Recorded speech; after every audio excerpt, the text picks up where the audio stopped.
mengasihi Allah dan memegang perintah Tuhan, dua hal yang tidak bisa dipisahkan. Bahwa menuruti perintah Allah itu bukan beban. Dan bukti daripada dia mengasihi Allah adalah dia mengasihi saudara-saudaranya yang lain. Bapa di dalam surga, kami mengucap syukur untuk hari ini. Kami terima kasih untuk rahmat Tuhan yang baru yang Tuhan beri kepada kami untuk hari ini. Dan kami percaya kasih karunia yang cukup Tuhan sediakan untuk kami boleh melewati hari ini dan melihat tangan Tuhan yang menyertai kami. Kami bersyukur kami boleh beribadah bersama-sama pada hari ini. Dan kami mau membaca, mempelajari dan merenungkan firman-Mu Tuhan. Biar Engkau yang memberi kepada kami kemurahan-Mu, supaya kami boleh mengerti apa yang Kau firmankan. Kami boleh mengerti apa yang menjadi kehendak-Mu. Dan kami boleh mengenal kebenaran yang akan menuntun kehidupan kami. Biar hari ini kami semua, oleh pertolongan Roh Kudus, kami boleh mendapatkan bagian yang terbaik dari yang Tuhan siapkan di dalam firman-Nya hari ini. Terima kasih. Dalam nama Tuhan Yesus kami berdoa. Amin. Saya mengajak kita membaca dari surat 1 Yohanes pasal yang ke-5, ayat yang pertama sampai dengan yang ke-5. Hari ini kita akan belajar dan merenungkan tentang kehidupan orang Kristen yang berkemenangan. Christians Victorious Life. Kita baca dari 1 Yohanes pasal yang ke-5, ayat yang pertama sampai dengan yang ke-5. Demikian firman Tuhan. Setiap orang yang percaya bahwa Yesus adalah Kristus, lahir dari Allah, dan setiap orang yang mengasihi Dia yang melahirkan, mengasihi juga Dia yang lahir daripadanya. Inilah tandanya bahwa kita mengasihi anak-anak Allah, yaitu apabila kita mengasihi Allah serta melakukan perintah-perintahnya. Sebab inilah kasih kepada Allah, yaitu bahwa kita menuruti perintah-perintahnya. Perintah-perintahnya itu tidak berat, sebab semua yang lahir dari Allah mengalahkan dunia. Dan inilah kemenangan yang mengalahkan dunia, iman kita. Siapakah yang mengalahkan dunia? Selain daripada Dia yang percaya bahwa Yesus adalah anak Allah. Haleluya. Saudara-saudara, kalau saudara sempat beberapa kali menonton acara televisi, maka salah satu acara televisi itu disebut namanya the reality shows. Ya, nah, secara definisi sebenarnya the reality shows itu adalah acara program TV yang bertujuan untuk menunjukkan kehidupan orang-orang, ya tentu ada banyak yang dipakai di situ adalah kaum selebritis, tetapi adalah kehidupan orang-orang yang dipertontonkan di dalam cara yang natural, kehidupan mereka sehari-hari. Karena itu reality shows kebanyakan diasumsikan bahwa itu tidak ada skripnya, jadi tidak ada naskah yang harus dituruti. Tidak ada acting-acting yang diatur, semuanya terjadi secara natural dan karena itu disebut real. Itulah yang nyata, ya, bukan sesuatu yang diatur atau sesuatu acting yang dibuat. Nah, itu yang membuat saudaraku reality show itu menjadi acara yang menarik sekali banyak pemirsa. Nah, kalau bicara tentang reality show, saudara-saudara, maka ayat-ayat yang kita baca tadi itu menunjukkan, Rasul Yohanes sepertinya ingin menunjukkan, saudara-saudara, the reality shows, ya, kehidupan sebenarnya dari kehidupan orang Kristen di dalam kehidupan mereka sehari-hari. Itu yang bisa dilihat secara natural, secara real. Bukan sesuatu yang diatur, saudara-saudara, yang kebanyakan terjadi di dalam acara ibadah di gereja. Nah, itu adalah sesuatu yang kita akan pelajari hari ini. Bagaimana, saudaraku, reality show of true Christian life bisa dilihat dari ayat-ayat firman Tuhan ini. Nah, saya ingin kita sedikit, saudara-saudaraku, melihat dari dua bagian yang ditulis oleh Rasul Yohanes di dalam Alkitab Perjanjian Baru. Yang pertama, dia menulis namanya Injil Yohanes. Dan Injil Yohanes itu, saudara-saudara, kata intinya menurut banyak penafsir Alkitab, ahli Alkitab, kata intinya ada dua. Yang pertama adalah kata believe, percaya. Dan yang kedua ada kata life, kehidupan. Itu saudara-saudara inti dari Injil Yohanes. Dan tentu saudara ingat, ya beberapa kali saya sebutkan dalam khotbah saya dari Injil Yohanes pasal 20 ayat 31. Di mana Rasul Yohanes berkata, Injil ini dicatat supaya kamu percaya bahwa Yesus adalah anak Allah. Dan oleh imanmu kepadanya, kamu memperoleh hidup dalam namanya. Jadi itulah Injil Yohanes. Kemudian Rasul Yohanes menulis saudara-saudara 3 surat di akhir dari Alkitab Perjanjian Baru, yaitu surat 1 Yohanes, 2 Yohanes, dan 3 Yohanes. Dan surat 1 Yohanes saudara-saudara adalah surat yang berisi banyak sekali saudara-saudara tentang bagaimana kehidupan orang yang percaya itu. A life of the believers. Oke? Jadi kalau Gospel of John, Injil Yohanes bicara tentang how to believe so we can get life, bagaimana kita percaya supaya kita mendapatkan kehidupan, maka surat 1 Yohanes bicara tentang the life of believers, kehidupan dari orang-orang yang percaya.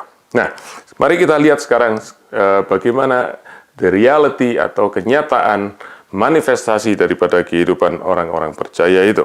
Kita lihat mulai dari ayat pertama. Dikatakan demikian, setiap orang yang percaya bahwa Yesus adalah Kristus, lahir dari Allah. Kita berhenti dulu di kalimat itu. Di dalam bahasa Inggris dikatakan, everyone who believes that Jesus is the Christ has been born of God. Nah, saudaraku, ada dua kata, ada kata kunci di situ. Yang pertama ada kata believes, percaya. Kemudian ada kata lahir dari Allah. Nah, dua kata ini menggunakan, kalau di dalam tata bahasa Inggris, menggunakan tense yang berbeda. Kata believes itu pakai kata present tense, artinya sesuatu yang terjadi secara regular, secara terus-menerus. Jadi, saudara-saudara, dikatakan orang yang percaya, setiap orang yang percaya maksudnya ada orang yang hidup di dalam iman hari demi hari. Bukan hanya 1 minggu waktu di gereja, bukan hanya 2 jam waktu di gereja, tapi setiap hari, setiap saat dalam kehidupannya. Mereka hidup dengan iman yang percaya bahwa Yesus adalah Kristus, ya, saudara, itu pakai kata present tense, iman itu. Nah, sedangkan kata born again, saudaraku, itu pakai kata present perfect tense. Artinya sudah terjadi. Karena itu dalam Alkitab bahasa Inggris, saudaraku, pakai kata has been born of God, ya, sudah lahir daripada Allah. Dengan demikian, kalau kita hubungkan dua kata ini, maka orang yang hidup dengan iman setiap hari kepada Kristus adalah orang yang lahir daripada Allah, atau orang yang mengalami kelahiran baru. Kalau kita simpulkan, saudara-saudara, berarti bahwa kehidupan iman adalah kehidupan yang berasal daripada kelahiran baru yang sudah terjadi. Dan ini penting sekali, saudara-saudara, karena di sini Yohanes menunjukkan bahwa iman kita itu adalah hasil daripada kelahiran baru. Nah, kalau kita bicara tentang kelahiran baru, saudara-saudara, atau tentang kelahiran, ada satu hal lagi yang penting yang kita mesti perhatikan, yaitu apa? Bahwa bicara tentang lahir itu adalah satu kata kerja, itu kata verb, ya, dalam bahasa Inggris verb, kata kerja. Tetapi itu adalah kata kerja pasif. Karena itu, saudara-saudara, kalau kita bilang, oh, dia lahir, seorang anak lahir, saudara-saudara, ya, maka sebenarnya di dalam secara tata bahasa itu kurang tepat. Yang tepat adalah seorang anak telah dilahirkan. Nah, ini penting sekali, saudara-saudara. Mengapa? Sebab kalau kita bicara tentang kelahiran baru, maka satu bagian di dalam Alkitab yang menceritakan secara detail tentang kelahiran baru, itu ada di Injil Yohanes pasal yang ketiga, di mana Tuhan Yesus bicara dengan seorang Farisi, bahkan seorang guru agama yang bernama Nikodemus. Dan di dalam kisah itu, saudara-saudara, Tuhan Yesus berkata kepada Nikodemus, jikalau engkau tidak dilahirkan kembali, engkau tidak dapat melihat kerajaan Allah. Kemudian Tuhan Yesus ulangi sekali lagi, jikalau engkau tidak dilahirkan daripada air dan roh, engkau tidak dapat masuk di dalam kerajaan Allah. Nah, waktu Nikodemus mendengar kata engkau dilahirkan, saudaraku, itu suatu yang sangat mengejutkan, sangat shocking, sebab di situ mengandung satu arti yang penting, yaitu dia tahu, Nikodemus tahu, bahwa seorang bayi tidak bisa berbuat apa-apa untuk dia bisa dilahirkan. Seorang bayi, saudaraku, tidak bisa mengusahakan kelahirannya.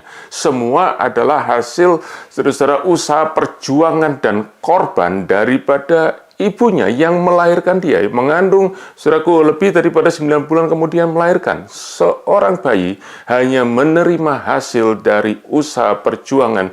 Bahkan, saudara-saudara, kadang-kadang, saudaraku, harus berjuang melawan maut dari ibunya. Di situ, saudaraku, Nikodemus mengalami satu syok yang besar. Karena pada akhirnya dia tahu, orangnya bisa masuk dalam kerajaan Allah.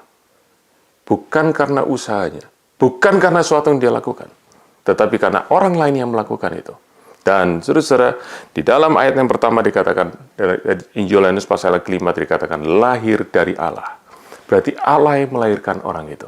Dan karena itu, saudaraku, kelahiran baru tidak lain dan tidak bukan adalah hasil pekerjaan Allah yang luar biasa. Pekerjaan mujizat Allah yang luar biasa di dalam kehidupan kita. Yang Allah lakukan karena kasih karunia-Nya buat kita semua. Dan saudara-saudara, itu kebenaran tentang kelahiran baru. Dan setiap orang yang benar-benar mengalami kelahiran baru, dia akan hidup hari demi hari dengan iman percaya kepada Kristus. Sebab waktu Allah melahirkan kita kembali, maka Allah mengaruniakan kepada kita, saudara, iman untuk kita bisa mengenal siapa Yesus. Dan olehnya kita boleh percaya kepada Dia. Dan saudara, hasil daripada kelahiran secara jasmani adalah kehidupan. Ya, saudaraku, seorang anak lahir dari seorang bayi, kemudian dia bertumbuh menjadi anak-anak, menjadi remaja, akan menjadi orang dewasa. Demikian juga kehidupan orang Kristen. Waktu dia mengalami kelahiran baru, saudara, maka ada kehidupan yang real. Dan ini, saudaraku, yang menjadi persoalan. Sebab hari ini kita banyak mendengar, saudara-saudara, orang yang mengaku lahir baru, saudara-saudara, atau orang yang mengisi, saudaraku, form sudah lahir baru tahun sekian, saudaraku, dan lain sebagainya, ternyata kehidupannya tidak mencerminkan kehidupan yang berasal daripada Allah. Dan orang mulai bertanya, saudaraku, kalau gitu apa artinya lahir baru? Dan ini yang saya ingin sampaikan kepada saudara. Kalau kita mengerti bahwa kelahiran baru itu adalah berasal daripada Allah, maka pasti, saudaraku, kita akan melihat hasil atau bukti atau reality daripada kelahiran itu. Tetapi kalau kelahiran baru itu adalah buatan manusia, di mana orang disuruh mengikuti ritual-ritual tertentu, suruh mengikuti doa-doa tertentu, saudaraku, suruh melakukan 1, 2, 3 yang lain, saudaraku, maka itu adalah kelahiran yang dibuat oleh manusia yang tidak berasal daripada Allah. Dan tidak heran, saudaraku, tidak ada hasil apa-apa yang bisa dilihat. Jadi sekali lagi, saudara, hasil daripada kelahiran baru dikerjakan oleh Allah adalah iman kepada Yesus. Sekarang pertanyaannya adalah, kalau kita bicara tentang iman, saudara, itu bukan bicara tentang pengakuan saja. Pengakuan iman itu penting. Kita mengucapkan dengan mulut kita itu penting. Tetapi, saudaraku, pengakuan itu sesungguhnya harus lahir dari dalam kehidupan kita. Karena itu, saudaraku, bukti daripada kelahiran baru harus diwujudkan dalam iman yang terlihat lebih daripada sekedar apa yang kita katakan dengan mulut kita. Dan Rasul Yohanes memberikan satu urut-urutan, saudaraku, reality daripada kehidupan orang yang sudah dilahirkan baru. Orang yang dilahirkan baru, orang yang memiliki iman kepada Yesus, dan apa evidence, apa bukti, apa buah daripada iman itu. Ada sesuatu yang real. Yaitu apa? Di ayat yang pertama. Dikatakan, setiap orang yang mengasihi Dia yang melahirkan. Dan siapa yang melahirkan adalah Bapa. Jadi setiap orang yang mengasihi Bapa, setiap orang yang mengasihi Allah, mengasihi juga Dia yang lahir daripadanya. Nah, saudara-saudara, ini ayat penting sekali. Karena Rasul memberikan satu bukti, reality. Orang yang sudah lahir daripada Allah, orang yang memiliki iman kepada Yesus, maka bukti daripada imannya yang pertama adalah bahwa dia mengasihi Allah. Dan bukti daripada dia mengasihi Allah adalah dia mengasihi saudara-saudaranya yang lain, yaitu orang-orang yang dia tahu lahir daripada Allah. Nah, jadi, saudaraku, ekspresi daripada iman, bukti atau reality daripada iman, itu adalah kasih. Dan Rasul Paulus menulis di dalam surat Galatia, pasal yang kelima, ayat yang ke-6, Galatia pasal yang kelima, ayat yang ke-6, demikian firman Tuhan. Dia berkata demikian dalam Galatia pasal 5 ayat ke-6, sebab bagi orang-orang yang ada di dalam Kristus Yesus, ya, bagi orang-orang yang percaya kepada Yesus, hal bersunat atau tidak, bersunat tidak mempunyai satu arti. Hanya iman yang bekerja oleh kasih. Jadi yang meaningful, yang berarti adalah iman, kepada Kristus. Ya, bukan soal orang itu disunat atau tidak, bukan upacara-upacara agamawi, tetapi adalah iman kepada Yesus yang bekerja, iman yang hidup, yang menghasilkan buah, yaitu kasih. Nah, saudara-saudara, ini suatu yang indah sekali, di mana waktu kita, saudara-saudara, mengalami kelahiran baru, iman itu datang, maka kasih itu mulai terwujud. Dan kasih, saudara, yang pertama adalah kita mengasihi Allah, tapi juga itu terwujud dalam kasih kita kepada orang-orang lain di dalam satu keluarga Allah. Mengapa demikian, saudaraku? Sebab itulah realita. Waktu kita tahu, saudaraku, kita adalah anak-anak Allah, maka kita akan mengasihi anak-anak Allah yang lain. Sebab kita tahu kita adalah satu keluarga. Saudara ya, kakak adik, saudaraku, sibling dalam satu keluarga. Kita tidak usah terlalu berjuang untuk membuat mereka saling mengasihi. Kita perlu mengingatkan mereka bahwa mereka satu saudara, satu keluarga, dan kita ingin mereka saling mengasihi. Dan karena itu, saudara-saudara, tanda daripada kelahiran baru adalah iman yang menghasilkan kasih kepada saudara-saudara. Dan itu yang terlihat di dalam kehidupan jemaat mula-mula. Kalau saudara melihat dalam Kisah Rasul pasal yang kedua, ayat 42 sampai 47, maka salah satu hal yang menonjol di gereja mula-mula adalah bagaimana orang saling mengasihi satu dengan yang lain. Sebab apa? Mereka semua melihat orang lain yang tadinya adalah orang asing, yang tadinya bukan saudara, bukan sanak famili. Setelah mereka menjadi orang percaya, mereka bisa merasakan bahwa orang lain itu adalah saudara mereka sendiri. Karena itu, mereka rela membagi harta mereka, mereka rela membagi hidup mereka. Mengapa? Karena mereka tahu orang itu adalah saudara. Saudara-saudara, satu tanda, satu tes di dalam kehidupan kita yang sungguh-sungguh bermakna. Bagaimana kita melihat orang-orang lain, ya, sesama jemaat kita di dalam Tuhan. Sudahkah kita bisa melihat bahwa mereka adalah saudara kita dalam Tuhan? Itu adalah tanda bahwa kita sudah sama-sama dilahirkan dari Allah di dalam satu keluarga. Kemudian, saudaraku, kita lanjutkan dalam ayat kedua. Inilah tandanya bahwa kita mengasihi anak-anak Allah, yaitu apabila kita mengasihi Allah serta melakukan perintah-perintahnya. Nah, di ayat kedua ini, saudaraku, Rasul Yohanes membalik, saudaraku, urutannya. Kalau yang tadi dikatakan kalau engkau mengasihi Allah, maka engkau akan mengasihi orang lain yang lahir daripada Allah. Itu buktinya. Ya, kita jangan berkata kita mengasihi Allah dengan perkataan, tetapi saudaraku, itu harus terlihat dari perbuatan kita mengasihi saudara-saudara kita yang lain. Nah, tetapi saudaraku, di dalam ayat yang kedua, Rasul berkata, inilah tandanya, dalam bahasa Inggris, this is how we know. Dan saudara-saudaraku, itu satu kata yang penting, sebab surat 1 Yohanes berisi banyak sekali bagian-bagian ayat firman Tuhan yang berkata, we know, kita tahu. Sebab Yohanes ingin berkata, engkau bisa tahu, engkau itu sungguh-sungguh anak Allah atau tidak. Engkau bisa tahu apakah engkau sudah lahir baru. Engkau bisa tahu apakah engkau sudah benar-benar diselamatkan. Itu bukan konsep abstrak yang kau hanya pegang dengan harapan satu kali kejadian katakan tidak. Tetapi saat ini pun engkau bisa tahu bahwa engkau sungguh-sungguh sudah selamat, engkau sudah berpindah daripada maut kepada hidup. Engkau sudah berpindah daripada kebinasaan kepada kehidupan yang kekal. Dan Rasul memberikan banyak tanda manifestasi daripada orang yang sudah diselamatkan. Salah satunya adalah ini. Inilah tandanya. Inilah kita tahu bahwa kita mengasihi Allah kalau kita mengasihi saudara-saudara kita. Nah, tetapi di dalam ayat kedua ini dia balik, saudaraku. Dia berkata, inilah tandanya bahwa kita tahu bahwa kita sudah mengasihi saudara kita kalau kita mengasihi Allah. Ada dua hal yang penting. Nomor satu, artinya mengasihi Allah dengan mengasihi saudara kita. Saudaraku, itu harus menjadi sesuatu yang tidak terpisahkan. Kita tidak bisa mengasihi Allah kalau kita tidak bisa mengasihi saudara kita. Tapi kita juga tidak bisa mengasihi saudara kita dengan kasih yang benar kalau kita tidak mengasihi Allah. Sebab kalau kita mengasihi saudara kita, tapi kita tidak, saudaraku, dengan kesadaran bahwa kita mengasihi Allah, maka pasti kita mengasihi orang-orang lain dengan motivasi yang salah, dengan alasan-alasan tidak benar, termasuk dengan alasan-alasan yang selfish. Kita mengasihi orang lain karena, saudaraku, orang-orang itu memberikan keuntungan kepada kita. Dan di sini Rasul Yohanes berkata, dasar daripada kasihmu kepada orang lain haruslah kasihmu kepada Allah.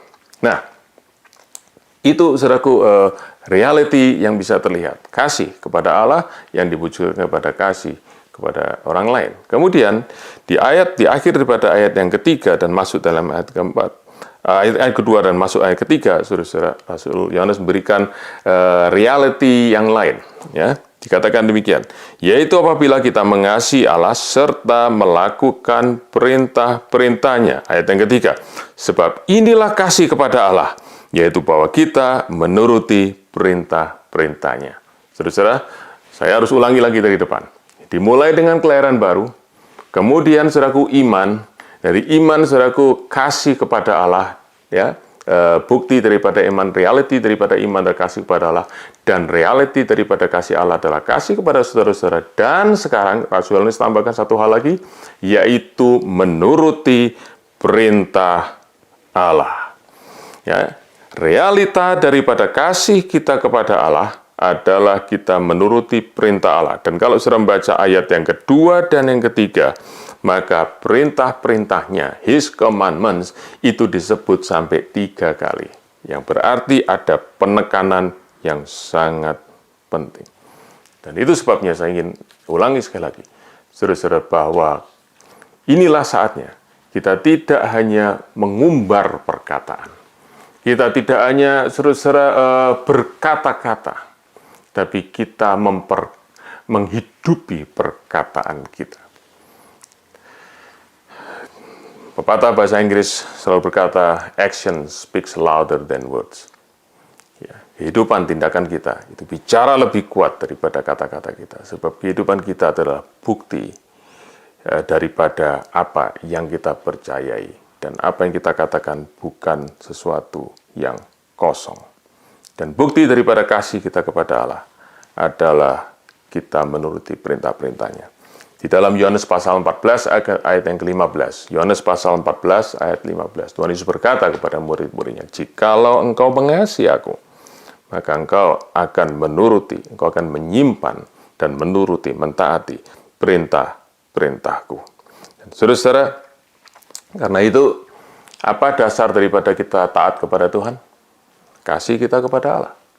Dasarnya bukan karena kita ingin sesuatu daripada Tuhan. Dasarnya bukan, aku ingin taat kepada Allah supaya hidupku diberkati, supaya Tuhan nanti kasih aku promosi dan lain sebagainya, saudaraku. Itu Tuhan bisa beri, tetapi itu bukan fondasi dan motivasi kita untuk taat kepada Tuhan. Motivasi dan fondasi kita taat kepada Tuhan adalah kasih kita kepada Tuhan yang berasal daripada iman kita kepada Yesus, karena kita sudah mengalami kelahiran baru di dalam kehidupan kita. Haleluya. Nah, tetapi saudaraku, dalam ayat ketiga ada satu bagian lagi yang penting. Ada satu kalimat yang singkat, tetapi ini penting sekali.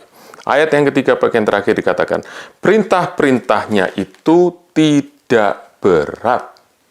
Nah, ini satu real test, satu tes yang nyata, sungguh-sungguh yang kita harus tanyakan dalam diri kita. Saudara-saudara, Alkitab ini berisi banyak sekali perintah Tuhan. Oke, ada Alkitab ini, saudaraku, berisi tentang kisah, berisi tentang janji Tuhan, saudara, berisi tentang kebenaran, tetapi juga berisi tentang perintah Tuhan, instruksi daripada Tuhan. Nah, kalau tentang kisah, kita baca, saudaraku, kita ngikuti cerita itu, menarik juga ya, cerita tentang ini, lalu kita mencoba menarik pelajaran dari situ. Kalau janji, saudaraku, ini ya suatu yang kita harus pegang, kita harus perkatakan setiap hari, saudaraku. Kalau kebenaran, oke, kita mengerti dan kita percaya. Tetapi kalau perintah, saudaraku, tidak bisa berhenti hanya dengan kita nikmati, kita tonton, kita mengerti, atau kita simpan dalam hati, tetapi kita harus lakukan. Dan disinilah, saudara-saudaraku, pertanyaan yang penting. Bagaimana kita merasakan waktu kita mau melakukan perintah Allah. Apakah itu suatu yang berat atau tidak? Dan Rasul Yohanes memberikan satu reality yang luar biasa. Dan dia berkata, kalau engkau sudah lahir baru, engkau beriman kepada Kristus, dan engkau mengasihi Allah, dan engkau menuruti perintah Allah, itu semua termanifestasi di dalam hatimu yang merasakan bahwa menuruti perintah Allah itu bukan beban. Kalau saya boleh pakai istilah bahasa Inggris yang agak rhyming, it is not pressure. Okay, obeying God's commandment is not pressure, but it is pleasure. Bukan sesuatu yang menekan, tetapi sesuatu yang menyenangkan. Itu tanda kehidupan orang Kristen, itu tanda kehidupan orang yang sudah mengalami kelahiran baru. Nah, mengapa demikian, saudara-saudara? Sebab itulah yang Allah kerjakan dalam diri kita waktu kita sungguh-sungguh mengalami kelahiran baru. Saya ingin kita membaca di dalam kitab Yeskiel pasal 36, ayat 26 dan 27. Yeskiel 36 ayat 26 dan 27. Demikian firman Tuhan. Kamu akan kuberikan hati yang baru. Tuhan berjanji kepada umatnya. Dan roh yang baru di dalam batinmu. Dan aku akan menjauhkan dari tubuhmu hati yang keras, dan kuberikan kepadamu hati yang taat. Rohku akan kuberikan diam di dalam batinmu, dan aku akan membuat kamu hidup menurut segala ketetapanku, dan tetap berpegang pada peraturan-peraturanku, dan melakukannya. Saudara lihat sekarang, Tuhan berkata, aku memberikan hati yang baru, aku menyingkirkan hati yang lama, hati yang keras. Itulah, saudaraku, itulah nubuatan tentang kelahiran baru yang Tuhan ceritakan kepada Nikodemus, yang Allah kerjakan di dalam kehidupan kita semua orang yang percaya. Waktu kelahiran baru terjadi, saudara-saudara, maka dua hal yang Allah lakukan. Allah membuang, Allah menyingkirkan hati yang lama, roh yang lama disingkirkan, dan diberikan roh yang baru, yang suka akan firman Tuhan, yang suka akan perintah Tuhan. Bahkan Allah tambahkan lagi Roh Kudus yang memberi kuasa, yang memberi kemampuan untuk kita bisa melakukan perintah-perintah Allah. Dan dari dua hal inilah, saudaraku, dari hati yang baru, dari roh yang baru, dan dari kehadiran Roh Kudus dalam hati kita, maka kita bisa melakukan perintah Allah tanpa kita perlu merasakan sesuatu yang berat. Bahkan ada kesukaan dalam diri kita untuk melakukan perintah Allah. Sebab apa? Hati kita sudah diperbarui. Saudara-saudara, waktu orang berkata, aduh, jadi orang Kristen kok tidak boleh begini, tidak boleh begitu, saudaraku, berarti kalimat itu menunjukkan bahwa dia masih menyukai yang begini dan begitu. Dan saudara-saudara, kalau orang masih menyukai yang begini dan begitu, itu menunjukkan hatinya belum diperbarui, dan saudaraku, itu menunjukkan dia belum mengalami kelahiran baru. Orang boleh ke gereja bertahun-tahun, puluhan tahun, tapi kalau dia masih terus mengeluh, saudaraku, kenapa Tuhan melarang saya untuk melakukan ini dan itu, saudaraku, yang dilarang oleh perintah Tuhan, berarti dia masih menyukai apa yang dilarang perintah Tuhan. Dia masih menyukai dosa, dan itu tanda belum mengalami kelahiran baru. Saudara-saudara, dan yang ketiga, alasan yang ketiga adalah bahwa kita bisa merasakan perintah Tuhan tidak berat. Sebab apa? Sebab tadi, didasarkan pada kasih kita kepada Tuhan. Dan bagaimana kita bisa mengalami itu? Sebab kita tahu, waktu kita mengasihi Bapa, waktu kita mengasihi Allah, maka itu karena kita tahu, saudaraku, kasih Allah sudah dicurahkan dalam hati kita. Dan waktu kita merasakan kasih Allah itu, maka kita tahu perintah-perintah Allah itu lahir daripada kasih Allah. Perintah Allah itu bukan lahir dari seorang raja yang bengis, yang ingin mempersulit dan membuat orang menderita, tetapi lahir dari seorang bapak yang mengasihi anak-anaknya. Contoh yang sederhana, saudaraku. Kalau seorang ayah berkata kepada anaknya, kamu jangan main-main di tepi jalan, di jalan yang ramai. Saudaraku, maka bapak itu bukan ingin merampas kesenangan, fun daripada anaknya, tapi bapak itu justru ingin melindungi anaknya itu dari mara bahaya. Demikian juga, saudaraku, waktu Tuhan berkata kepada kita, jangan lakukan ini, itu bukan karena dia ingin menghalangi kebahagiaan kita, dia ingin menghalangi kebebasan kita, tapi justru dia ingin melindungi kita dari bahaya yang mengancam dan menghancurkan kehidupan kita. Dan karena itu, saudara-saudara, kalau kita mengenal kasih Allah, maka kita tahu perintah Allah adalah wujud daripada kasih Allah. dan semakin kita dewasa dalam Tuhan. Kalau kehidupan yang Allah berikan kepada kita itu, kelahiran baru itu saudaraku tidak berhenti di dalam tahap awal, yaitu bayi rohani. Tapi bertumbuh makin lama makin dewasa. Semakin kita dewasa dalam Tuhan, semakin kita akan melihat bahwa perintah Allah itu adalah sesuatu yang lahir dari karakter Allah yang penuh dengan kasih. Dan itu sebab tidak heran, saudaraku, di dalam Mazmur pasal 119, Mazmur 119 ayat yang ke-97, pemazmur berkata demikian, Mazmur 19 ayat 97, betapa ku cintai Taurat-Mu, aku merenungkannya sepanjang hari. Mencintai Taurat Tuhan, saudaraku. Kalau kita mencintai firman Tuhan, kita mencintai perintah Tuhan, maka waktu kita melakukan, kita tidak merasakan beban, kita justru merasakan sukacita.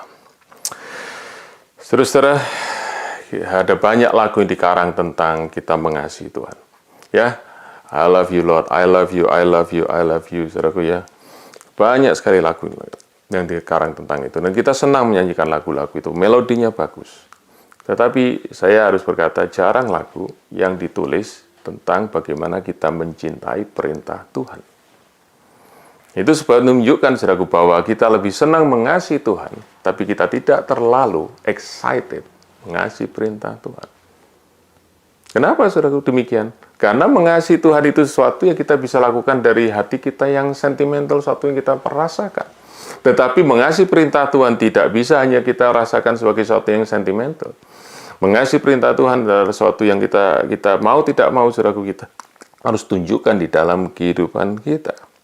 Nah, karena itu saya senang dengan satu nyanyian lama yang kita dulu sering nyanyikan, saudaraku. Aku mengasihi Engkau Yesus dengan segenap hatiku. Aku mengasihi Engkau Yesus dengan segenap jiwaku. Lalu chorusnya berkata, ku renungkan firman-Mu siang dan malam. Ku pegang perintah-Mu dan ku lakukan. Mengasihi Allah dan memegang perintah Tuhan, dua hal yang tidak bisa dipisahkan. Tadi saya katakan, saudaraku, banyak orang berkata, saudaraku, pegang janji Tuhan ya. Hafalkan, perkatakan, klaim itu setiap hari. Oke, ya, saudaraku, saya tidak menentang hal itu. Tetapi kenapa itu tidak juga dilakukan kepada perintah Allah? Kenapa kita tidak suruh berkata, saudaraku, ingat perintah Allah, pegang itu, hafalkan, lakukan. Kenapa kalau saudaraku janji Tuhan, kita mau pegang. Kalau perintah Allah, sebentar ya, saudaraku, satu hal yang Rasul harus berkata, kalau engkau mengasihi Allah, tidak dikatakan engkau akan pegang janji Allah, tapi engkau akan melakukan perintah Allah. Dan engkau akan merasakan sebagai satu hal yang sukacita. Haleluya. Dan saudaraku, realita yang terakhir di dalam ayat yang keempat dan kelima. Sebab semua orang lahir dari Allah mengalahkan dunia, dan inilah kemenangan yang mengalahkan dunia, iman kita. Siapakah yang mengalahkan dunia? Selain daripada dia yang percaya bahwa Yesus adalah anak Allah. Saudaraku, kelahiran, saudaraku, realita daripada ketaatan kita kepada firman Allah adalah kita akan memiliki kemenangan, victorious life, kemenangan atas dunia ini. Ini realita yang terakhir, saudaraku, ini puncaknya, saudaraku, kehidupan yang berkemenangan.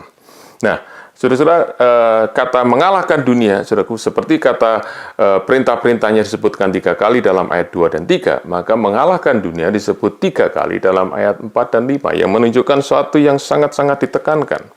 Dan apa artinya, saudaraku, kita mengalahkan dunia?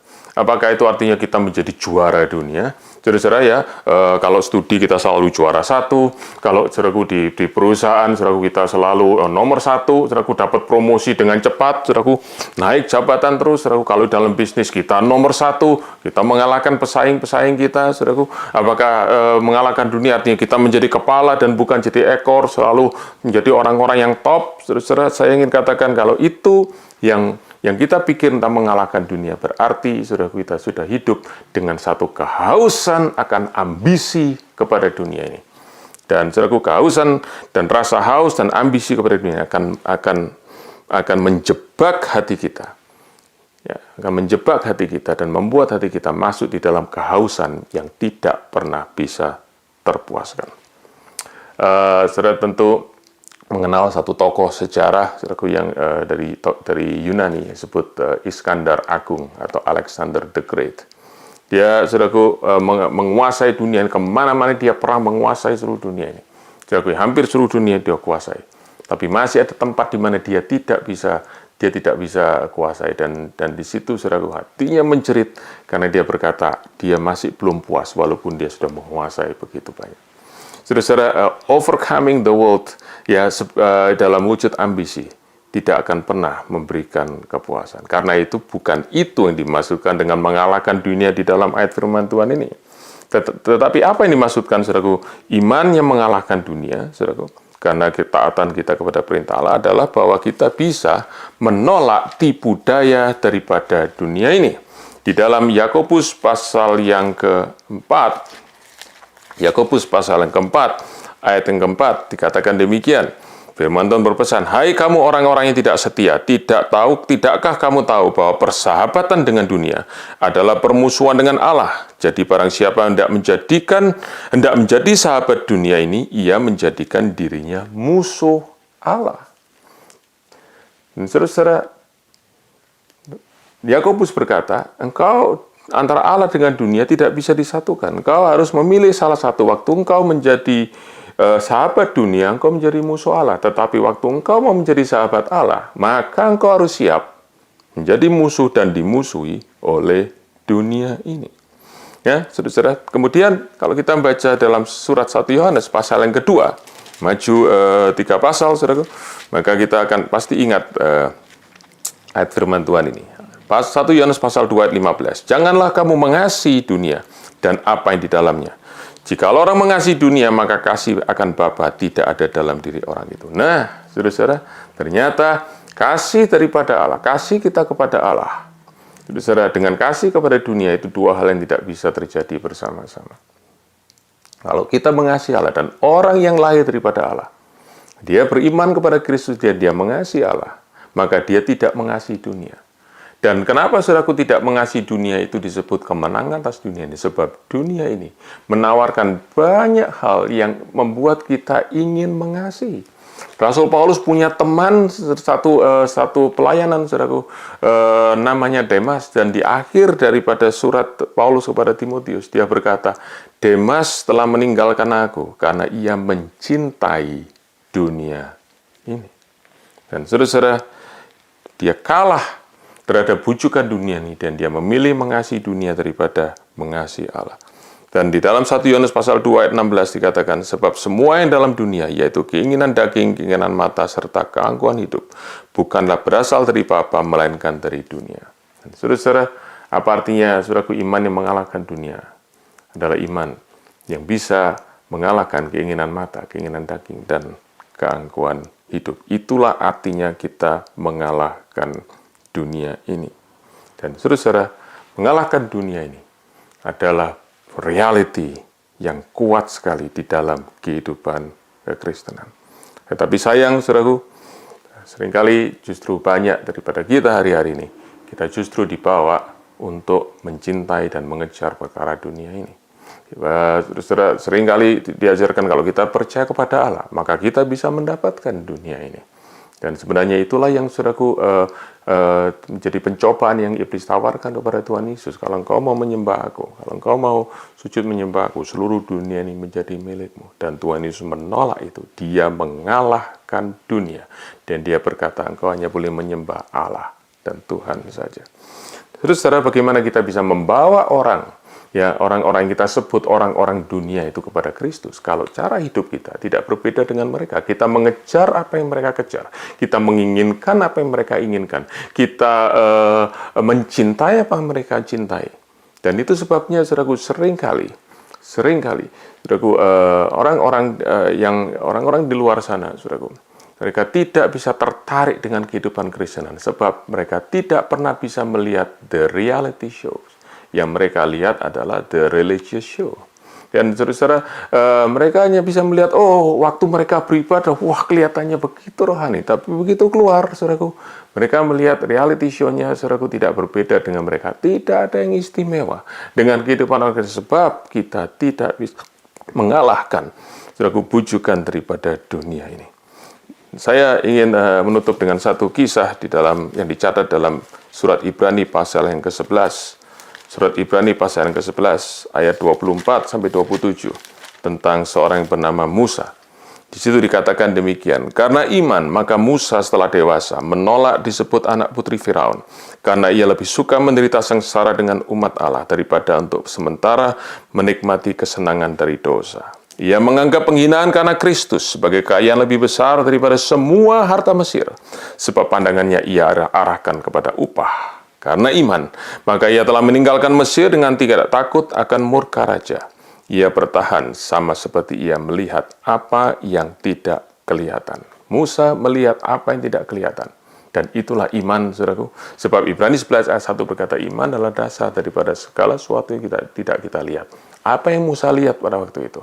Musa melihat Kristus. Walaupun dia belum melihat wajah Kristus, tapi dalam imannya dia melihat bahwa Tuhan itu jauh lebih mulia daripada segalanya. Karena itu, dia mengalahkan dunianya pada waktu itu, yaitu Mesir. Dan Mesir adalah dunia yang terbaik pada zaman Musa. Negara yang terbaik, saudaraku, negara yang paling maju, saudaraku, negara yang paling makmur, yang paling indah pada saat itu. Dan Musa meninggalkan jabatan, kedudukan Mesir. Dia meninggalkan kesenangan Mesir. Dia meninggalkan kekayaan Mesir. Dan bahkan dia siap menghadapi murka daripada Mesir. Semua karena dia beriman kepada Kristus. Dan saudara-saudara, itulah kelahiran baru. Itulah kehidupan yang baru. Itulah roh yang baru yang Allah berikan pada kita. Sehingga waktu kita berkata kita percaya kepada Kristus, apa artinya kita melihat Kristus itu lebih indah daripada dunia ini. Dan itulah yang membuat kita bisa mengalahkan tipu daya daripada dunia yang mencoba menarik kita keluar daripada kehendak daripada Allah. Saudara-saudara, ini adalah reality show daripada kehidupan orang Kristen. Mereka yang mengalami kelahiran baru, mereka punya iman kepada Kristus, iman yang kemudian mulai terwujud di dalam kasih kepada Allah dan kasih kepada saudara-saudara, dan kasih kepada Allah yang terwujud di dalam ketaatan kepada perintah-perintah Allah, dan merasakan sungguh-sungguh bahwa perintah Allah itu bukan pressure, bukan tekanan, tapi pleasure, kesukaan. Dan lewat ketaatan kepada perintah Allah itu, orang-orang yang sudah lahir baru bisa mengalahkan tipu daya dunia ini. Menjadi orang yang berkemenangan dan menjadi kesaksian reality show yang indah bagi dunia ini. Bahwa Yesus adalah Tuhan yang hidup dan pekerjaan Allah itu nyata di dalam kehidupan anak-anaknya. Haleluya. Haleluya. Saya berdoa supaya kehidupan kita semua menjadi the beautiful, wonderful, and reality show kepada dunia ini. Supaya, saudaraku, kita menjadi garam, menjadi terang dalam dunia ini. Orang bisa melihat perbuatan kita yang baik dan memuliakan Bapa di surga. Tuhan berkati saudara semua. Mari kita berdoa. Bapa dalam surga, kami bersyukur untuk firman-Mu hari ini. Dan kami, Tuhan minta kuasa Roh Kudus memeteraikan firman dalam hati kami semua dan memberikan kerinduan dalam diri kami supaya kehidupan kami sungguh-sungguh menjadi suratan yang terbuka, menjadi reality show untuk dunia ini supaya nama Tuhan dipermuliakan di dalam kehidupan kami semua. Mari Roh Kudus, Engkau terus bekerja dalam kehidupan kami. Dan kami semua hari ini datang kepadamu, minta kemurahan-Mu Tuhan, supaya Engkau terus menuntun kehidupan kami hari demi hari, dari kelahiran baru yang Kau sudah berikan pada kami, biar kami boleh semakin dewasa dalam Engkau, diubahkan kehidupan kami, makin serupa dengan Kristus, sehingga sungguh-sungguh wajah Kristus itu menjadi reality show di dalam kehidupan kami, kesaksian indah bagi dunia ini, dan nama Tuhan dipermuliakan. Di dalam nama Tuhan Yesus kami berdoa. Dan sekarang saudaraku, terimalah kasih karunia daripada Tuhan Yesus, berkat daripada Allah Bapa dan persekutuan Roh Kudus yang akan terus menuntun kehidupan kita hari demi hari dan menyatakan pribadi Kristus yang indah, yang nyata lewat kehidupan kita, lewat iman kita, kemudian lewat kasih kita, lewat ketaatan kita kepada perintah Allah, dan akhirnya lewat kemenangan kita atas dunia ini. Hari ini sampai kita bertemu dengan Tuhan dalam kemuliaan kekekalan, diberkatilah saudara semua di dalam damai sejahtera, sukacita dan pengharapan di dalam nama Tuhan Yesus Kristus. Amin. Tuhan berkati saudara semua. Sampai bertemu dalam ibadah yang akan datang.